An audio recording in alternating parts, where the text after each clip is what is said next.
Let's watch this video.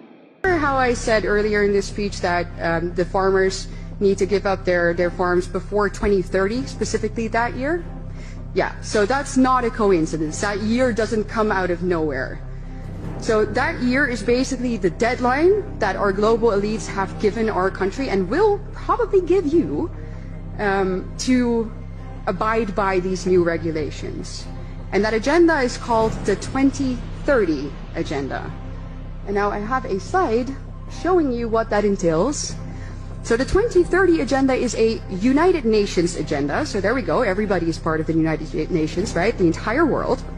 And this agenda consists of 17 what they call sustainable development goals. And when you take a look at them right there, you're like, well, what's wrong with that? You know, they all seem very noble. No poverty, no hunger. Who could be against that?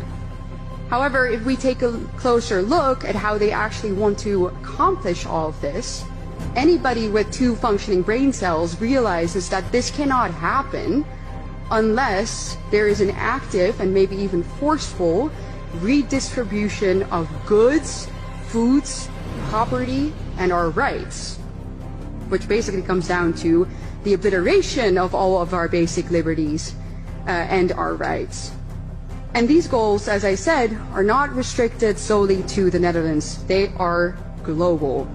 And that's where we see their true motive.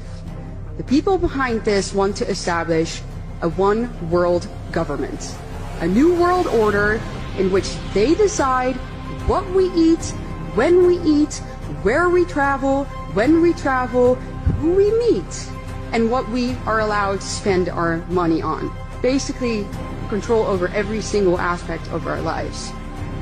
And I'm sure that many of you have heard the famous sentence from Klaus Schwab, you know, where he says, "You'll own nothing and you'll be happy," right?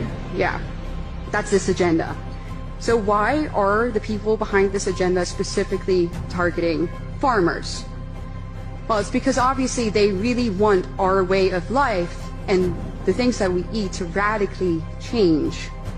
They don't want us to eat foods that make us strong. They want us to eat synthetic meat created by Bill Gates. They want us to eat bugs. They want us to drink soy milk so that we become weak and obedient, and we do as they say and we buy what they offer.